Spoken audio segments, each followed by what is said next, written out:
Hola, buenos días, bienvenidos. Estamos comenzando nuestro tiempo devocional en esta mañana. El día de hoy estamos revisando el Salmo número 99. Estamos en nuestro devocional número 99 basado en el libro de los Salmos. El día de hoy, el título de nuestro devocional es Alabanza de la Santidad de Dios. Alabanza de la santidad de Dios. Vamos a hacer la lectura entonces de nuestro Salmo número 99 para meditar en esta mañana. Dice la palabra de Dios: Jehová reina, temblarán los pueblos. Él está sentado sobre los querubines, se conmoverá la tierra. Jehová en Sión es grande y exaltado sobre todos los pueblos. Alaben tu nombre grande y temible. Él es santo y la gloria del Rey ama el juicio. Tú confirmas la rectitud. Tú has hecho en Jacob juicio y justicia. Exaltad a Jehová nuestro Dios y postraos ante el estrado de sus pies. Él es santo. Moisés y Aarón entre sus sacerdotes, y Samuel entre los que invocaron su nombre. Invocaban a Jehová y él le respondía. En columna de nube hablaba con ellos. Guardaban sus testimonios y el estatuto que les había dado. Jehová nuestro Dios, tú respondías. Les fuiste un Dios perdonador y retribuidor de sus obras. Exaltad a Jehová nuestro Dios y postraos ante su santo monte, porque Jehová nuestro Dios es santo. Bien, este salmo lleva el título, nuestro devocional lleva el título de Alabanza de la Santidad de Dios, y es el último del conjunto de salmos reales que comenzó en el Salmo 93. Alaba a Dios como el Rey de su pueblo. El salmo nos presenta la alabanza a Jehová en la grandeza de su gloria. Alaba al Rey en la justicia de su dominio y alaba a Jehová que contesta las oraciones de su pueblo. El Salmo nos presenta al mismo tiempo la grandeza de Jehová en su reino, la gloria de Jehová en su santidad y el ensalzamiento de Jehová en su trato generoso con los santos. Este salmo de alabanza exalta al Rey de Israel, al Dios Altísimo, hace un llamado a las naciones a adorarle. La idea distintiva de este salmo es la santidad de Dios. Dios es santo por su grandeza exaltada y sublime, por sus justos juicios y en su misericordia al responder las oraciones de sus santos sin comprometer su justicia. Su santidad produce exclamaciones de alabanza al comienzo del salmo y expresiones de intimidad y afecto al final. Estas definen el ambiente en el cual la verdadera adoración se lleva a cabo. Además, la adoración íntima y personal se acentúa por el diálogo en espíritu de oración que se establece al final de cada sección. Los tributos del carácter divino de justicia y misericordia se unen en el versículo 8, donde Dios se venga a la vez que perdona el pecado. El salmista ve el gobierno del Señor sobre Israel en el Antiguo Testamento y anticipa el reino mesiánico de Cristo. El Salmo 99 finaliza con esta sección de poemas dedicados a la realeza de Dios.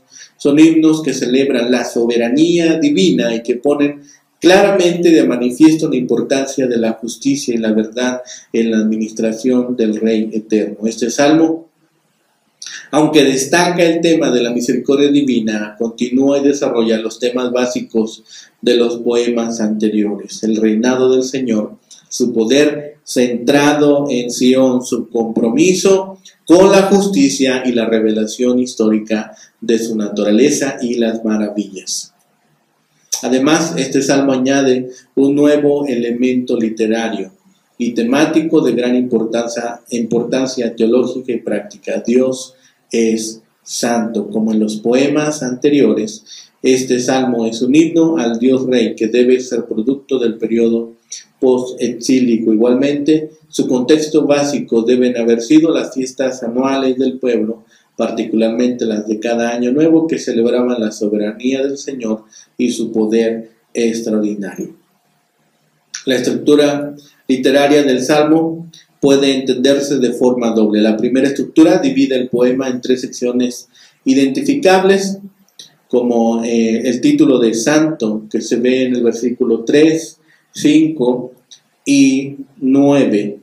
Y una segunda estructura literaria utilizada en las 2 siguientes partes, con un estribillo: exaltada a Jehová nuestro Dios, en el versículo 5 y en el versículo 9. Primero vemos en los 4 versículos iniciales la exaltación que tiene el Señor como Rey de Sión sobre los pueblos. El Salmo comienza con esta expresión que se caracteriza en esta sección, que es una proclamación solemne de la majestad divina. El Señor es Rey, y ante su soberanía extraordinaria los pueblos tiemblan. El tema del reinado divino se expande para indicar que su trono se establece sobre los querubines, que es una posible alusión al arca del pacto, y está ubicado en Sión, que es una referencia poética a la ciudad de Jerusalén. Ante esa presencia majestuosa de Dios, que se describe como grande y temible, la tierra se conmueve y los pueblos se exaltan. El Dios monarca y soberano, que establece pactos con su pueblo y selecciona Sión para morar, manifiesta su extraordinario poder, y las naciones todas lo reconocen con admiración. En efecto, el poder divino se manifiesta de manera internacional para poner de manifiesto su justicia, rectitud y santidad. 3 elementos indispensables para comprender la naturaleza divina y el poder relacionado con su nombre, que la antigüedad era una referencia a su esencia más íntima y característica. Es importante señalar que el tema de la santidad se repite al menos en 3 ocasiones, como hemos dicho, versículos 3, 5 y 9, y se debe asociar tanto con la realeza del Señor como con su justicia. El poema identifica al pueblo como Jacob, que evoca las gestas antiguas de liberación, que alude a las intervenciones salvadoras de Dios a través de la historia nacional, particularmente en sus comienzos. Los versículos 5 y 9 son muy parecidos, funcionan como un estribillo del Salmo para destacar la importancia de las alabanzas, la exaltación y la humillación ante el Dios que es santo. La frase estrado de sus pies se convierte y actualiza en el santo monte, que alude a Sión para darle al Salmo dimensión histórica y concreta. Del versículo 6 al versículo 8, la segunda sección del poema desarrolla y profundiza los temas que se han expuesto en la primera parte del Salmo. La naturaleza real, justa y santa del Señor se hace historia, y la soberanía divina se concretiza con la referencia a varios personajes de gran importancia teológica en la historia nacional. El Salmo presenta a Moisés y Aarón identificados como sacerdotes, y a Samuel como ejemplos de personas que interceden ante Dios con éxito, pues son buenos testimonios de fidelidad. Dios respondía a sus plegarias por su naturaleza perdonadora y por retribución a sus vidas en lealtad. De acuerdo con el Salmo, la misión del Dios monarca, que ahora se identifica con el sentido de intimidad y pertenencia como nuestro, es responder al clamor del pueblo, hablar con la gente que intercede y castigar o perdonar las acciones de la comunidad, según sea el caso. Ese diálogo íntimo entre el Señor y la gente intercesora pone de manifiesto una interesante dinámica de acción y reacción que transmite gran calidez y pertinencia al Salmo. Ante la acción justa y santa del Dios Rey, los pueblos reaccionan y tiemblan, y cuando se sientan a gobernar sobre los querubines, la tierra reacciona en estremecimientos. Como los salmos anteriores, los temas del señorío, soberanía y realeza de Dios se entrelazan para describir no solo la naturaleza santa de Dios, sino para poner en evidencia sus acciones redentoras en la historia. El Dios que reina con poder y autoridad, ama la rectitud, afirma el derecho, administra la justicia y apoya el juicio. De acuerdo con el Salmo, la realeza divina está inseparablemente unida a la justicia y la santidad, que son sus características morales más importantes. A través de algunas personas que se identifican por su espíritu de oración e intercesión, el Señor soberano establece diálogos con la humanidad que contribuyen de manera destacada y positiva al reconocimiento de su poder salvador. Y en ese esfuerzo heroico por establecer la justicia en el mundo, el Señor requiere aliados, tanto individuales como nacionales. En este sentido, Jesús vivió a la altura ética que demanda este poema. Unió los temas de la salvación al de la justicia y la santidad, pues en su estilo de vida y enseñanzas afirmaba la importancia de la fidelidad a Dios y la necesidad del compañerismo y la solidaridad humana. No se hizo menos el Señor ante los reclamos malsanos y egoístas de las autoridades religiosas y políticas de su época, sino que les confrontó con autoridad, los desafió con firmeza y le llamó con valor para destacar y articular las implicaciones liberadoras de las experiencias religiosas saludables, redentoras y gratas. Jesús de Nazaret vivió hasta las últimas consecuencias las implicaciones de ese estilo de vida justo, santo y real que hemos visto en este salmo. No detuvo su caminar profético y desorientó su palabra transformadora ante las amenazas de las autoridades. Ni el rechazo de los sectores religiosos, ni el temor o la negación de sus amigos, ni la traición cobarde de un colaborador, ni la cruz, ni la misma muerte. Este Salmo 99 nos habla de este Dios de santidad. Es un salmo al Dios de la santidad. Es un salmo que nos revela la situación más elevada. El Padre entronizado, el Hijo administrador de su reino y el Espíritu intérprete de su voluntad a través de los dirigentes, las circunstancias en la piedad y el castigo. Dios es santo en su poder.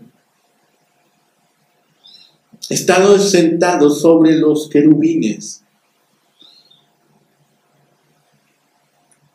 El arca estaba en el lugar santísimo. La grandeza y exaltada majestad de Jehová es motivo suficiente para que todos los pueblos alaben su santo nombre y teman también a él. El arca estaba en el lugar santísimo y sobre ese lugar los querubines estaban colocados. Es una referencia a la creencia de que el trono de Dios en la tierra estaba encima del propiciatorio o la tapa del arca de la alianza entre las dos criaturas aladas conocida con el nombre de querubines. Dios es santo en su justicia. La gloria del Rey ama el juicio. Han sido esta siempre la idea de que todo el poder de Dios está comprometido en realizar la justicia en cuanto es Rey del universo. Dios es santo en su misericordia. Moisés, Aarón y Samuel son mencionados como ejemplos de aquellos cuyas oraciones han recibido respuesta de parte de Jehová. La columna de nube se aplica especialmente a Moisés y Aarón y es una referencia al medio que Dios utilizó para comunicarse con su pueblo y guiarle en el desierto. Moisés y Samuel son citados como hombres poderosos en la intercesión en Jeremías. Les fuiste un Dios perdonador. No se refiere solamente a estos tres personajes mencionados, sino también a toda la nación. Y dice, retribuidor de sus obras. Les hiciste pagar por sus malas obras. Si bien Dios perdona, sigue siendo necesario que reivindique su santidad castigando a los culpables para que los seres humanos no piensen que hace caso omiso del pecado. En vista de la misericordia de Dios, se llama al pueblo a postrarse ante su santo monte, porque Jehová nuestro Dios es santo. La santidad del Rey es una cuerda de 3 dobleces que atraviesa este salmo. El salmista ve al Mesías como habiendo establecido su reino. Él se siente en su trono, por encima de los querubines. Estos seres,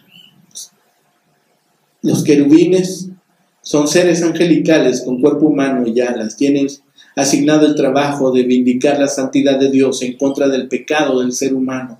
La visión del monarca en su trono es tan conmovedora que las naciones harían bien en temblar y la tierra en estremecerse. La triple referencia a la santidad de Dios nos recuerda a Isaías 6:3 y Apocalipsis 4:8. Esto debería llamarnos a la adoración ahora. Todos debemos reverenciar el grande y admirable nombre de Dios, debido a que simboliza su naturaleza, persona y reputación.